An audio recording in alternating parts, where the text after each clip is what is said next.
तो दोस्तों BPSC 7th phase teacher recruitment यानी कि बिहार शिक्षक भर्ती के बारे में काफ़ी स्थितियां जो हैं वो अब स्पष्ट हो रही हैं।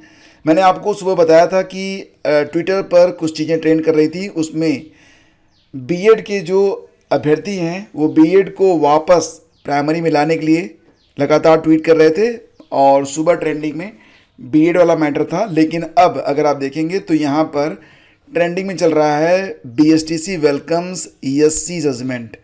तो टाइम टू टाइम चीज़ें बदलती रहती हैं। फ़िलहाल यहाँ पर मैं आपको बताना चाहूँगा काफ़ी चीज़ें हैं जो कि आपको पता होनी चाहिए।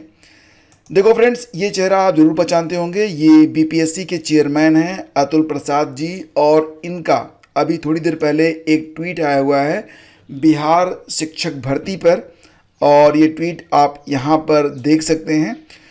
ट्वीट में लिखा गया है, as of now there is neither any stay on TRE nor any plan to stay it.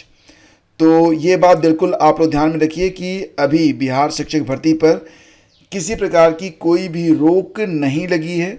और साथ ही साथ आप ये भी समझ लीजिए कि अगर आप बिहार शिक्षक भर्ती के एस्पिरेंट हैं, अगर आप बीएड हैं या फिर डीएलएड हो, अगर आपने आवेदन किया हुआ है तो आपकी परीक्षा होगी। ये बात यहाँ पर स्पष्ट तौर से अब आप समझ लीजिए। ये अतुल प्रसाद जी का ट्वीट है जो कि चेयरमैन हैं बीपीएससी के। तो दोस्तों यहाँ पर आप देख रहे हैं कि फ़िलहाल अलग अलग पॉलिसी की वजह से जो हमारे पॉलिसी मेकर हैं उनकी वजह से बीएड और बीटीसी के जो अभ्यर्थी हैं वो एक दूसरे को फ़िलहाल खींच रहे हैं। लेकिन मैं फिर से कहना चाहूँगा कि प्लीज़ आप लोग सौहार्द बनाए रखिए। ये समय की बात है, कभी कोई पलड़ा भारी होगा, कभी कोई पलड़ा भारी होगा, लेकिन अंततः हम लोग एक ही हैं और एक दूसरे के प्रति अपनी जो निष्ठा है वो बनाए रखिए। फाइनली सभी को बस एक जॉब की तलाश है और उसी की वजह से किसी ने बीएड किया था, किसी ने बीटीसी किया था।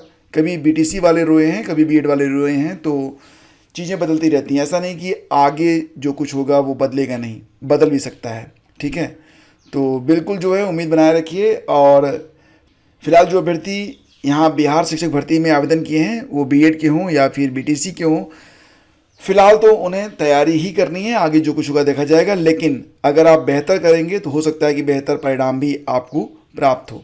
तो सबसे पहले तो आप अपने कर्तव्य को पूरा करें, देन आफ्टर देखते हैं क्या होता है। पल पल की अपडेट पाने के लिए अगर आपने अभी तक इस चैनल को सब्सक्राइब नहीं किया है तो सब्सक्राइब कर लेना, आपका बहुत फ़ायदा होगा। Thank you so much.